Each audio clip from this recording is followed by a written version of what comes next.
Hello student. काफ़ी बच्चों को डाटा इंटरप्रिटेशन में प्रॉब्लम होती है। डाटा इंटरप्रिटेशन में प्रॉब्लम क्या कई कारण है। तो सबसे पहले दो टॉपिक तो हम समझ ही लेते हैं। अगर आपको डाटा इंटरप्रिटेशन सीखना है तो पहला होगा परसेंटेज, और दूसरा है आपका टॉपिक रेशियो। परसेंटेज और रेशियो आपको काफ़ी अच्छी तरीके से आना चाहिए, क्योंकि डाटा इंटरप्रिटेशन के जितने भी क्वेश्चन होते हैं मोस्टली परसेंटेज और रेशियो से ही लिए जाते हैं। ठीक है, तो इस पाई चार्ट को आप देख लीजिए। इसी तरीके का आपको क्वेश्चन होगा, इधर स्क्रीन पर आपको क्वेश्चन मिल जाएगा।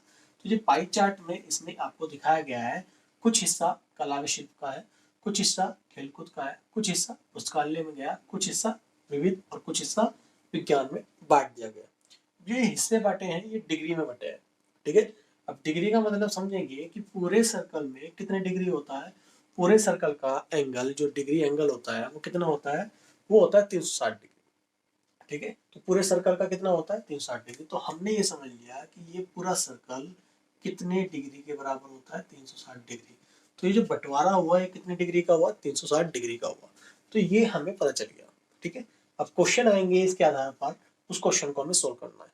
पहला क्वेश्चन क्या है, पहला क्वेश्चन आपको स्क्रीन पे मिल जाएगा। पहला क्वेश्चन है खेलकूद तथा कला व शिल्प के खर्च का अनुपात क्या है।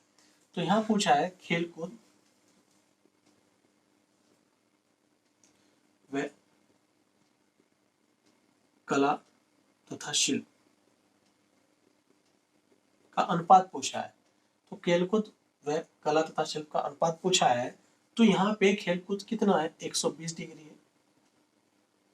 कला व शिल्प कितना है आपका, 90 डिग्री है। तो इसमें अनुपात पूछा है तो हम काट लेंगे इसको, 4:3 का अनुपात आया। ये पहला क्वेश्चन हमारा सोल्व हो गया। दूसरा क्वेश्चन क्या कहा है क्वेश्चन में, दूसरा क्वेश्चन कहा है किस शीर्ष का खर्च अधिकतम है। तो आपके पास बहुत सारे खर्च है, तो इसमें किसकी डिग्री का मान सबसे ज्यादा है, 120 डिग्री है खेलकूद का। तो खेलकूद का खर्च सबसे अधिक है। ठीक है, तीसरा क्वेश्चन क्या कहा है, तीसरा क्वेश्चन कहा है कि किस शीर्ष पर 25% निधियों का खर्च किया गया। तो 25% का मतलब समझेंगे आप, 25% का मतलब होता है 1/4।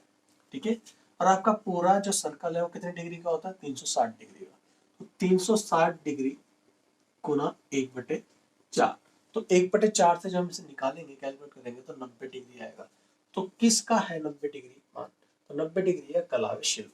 तो इसलिए हम इसमें आंसर देंगे कला व शिल्प। ठीक है, क्वेश्चन नंबर 4 में कहा है किन शीर्षों के खर्च की राशि बराबर है, समान है।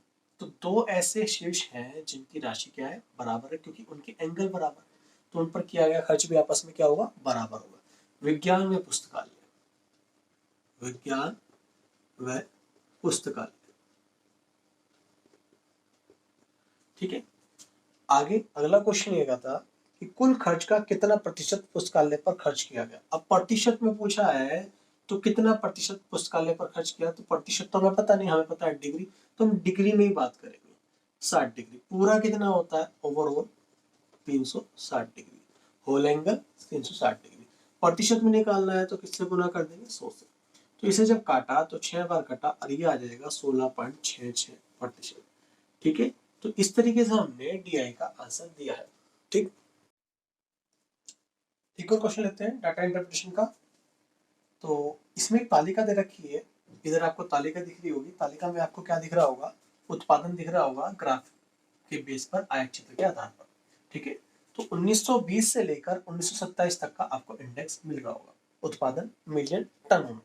ठीक है, तो इनको क्या पूछा है क्वेश्चन में कि उन वर्षों की संख्या लगभग कितनी है जिनके दौरान कंपनी का उत्पादन वर्ष 1920-1927 के औसत उत्पादन से कम हो। तो औसत उत्पादन के लिए हमें क्या करना पड़ेगा, इन सभी को जोड़ना पड़ेगा। तो पहला हमारा उत्पादन 1920 में कितना है, 71.30 है। 1921 का उत्पादन 43.51। 1922 का उत्पादन 67.66। 1923 का उत्पादन 76.23। 1924 का उत्पादन 77.23।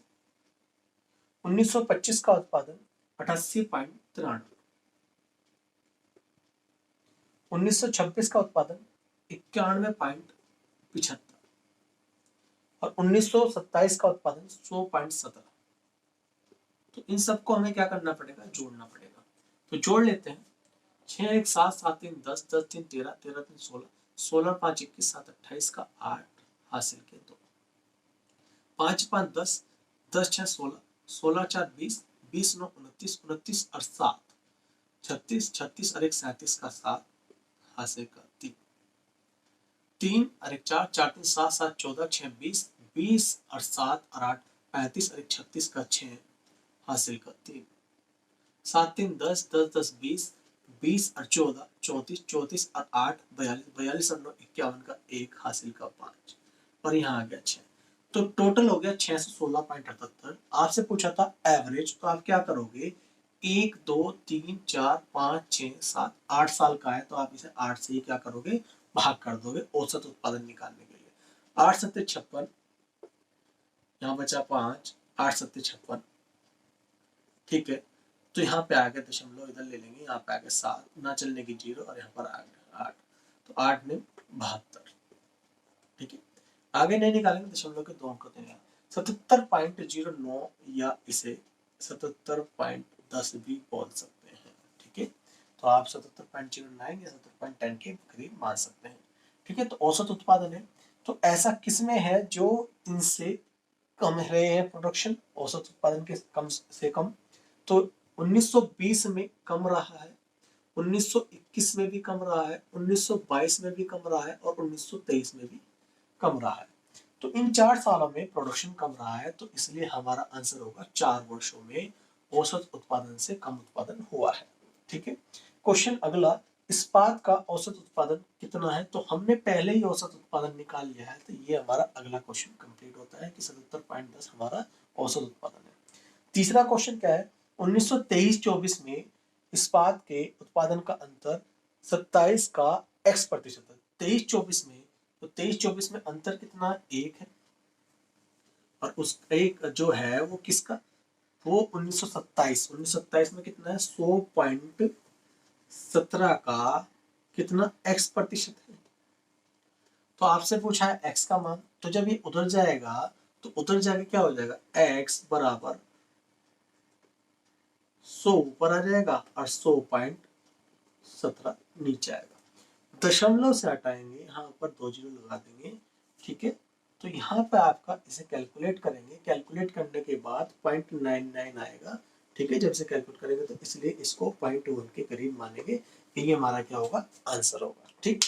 अगला क्वेश्चन क्या पूछा है, 1924-25 में इस्पात के उत्पादन का वर्ष 23-27 उत्पादन में क्या अनुपात है। तो 24-25 को हम जोड़ लेते हैं, तो 24-25 का जो मान है वो है 77.23 और 25 का 88.93 और अगला है 23-27, तो 23 का मान है 76.23 और यहाँ पर दे रखा है 27 का 100.17। इनमें क्या पूछा है, अनुपात पूछा है, तो जोड़ लेंगे 6 9 2 11, ठीक है। 8 7 15 1 16, 8 7 15 1 16, ठीक। और यहाँ पर आ जाएगा 0 2 1 3 1 4 176, दशमलव एक ही पोजीशन पे दशमलव दशमलव काट देंगे। अब ये दोनों कॉमन 8 से कट जाएंगे, 8 से काटते हैं इधर के, 8 दूनी 16, ठीक है, ना चलने की 0 और यहाँ पर आएगा 8 7 56, 8 7 56, इधर काटेंगे 8 से, 8 दूनी 16, 8 दूनी 16, ठीक है, ना चलने की 0, 8 पंजे 40, तो यही हमारा क्या होगा, आंसर होगा। तो इसमें 4 ही क्वेश्चन आपसे पूछे, चारों क्वेश्चन आपको क्लियर हो गए हैं। जितनी आपकी कैलकुलेशन ऐड लेस गुना भाग करने में होगी उतना ही आपके लिए परफेक्ट रहेगा, ठीक है। डीआई आसान है, बट आपकी कैलकुलेशन और शायद आपके कॉन्सेप्ट कितने क्लियर है उस पर निर्भर करता है, ठीक है। Thank you.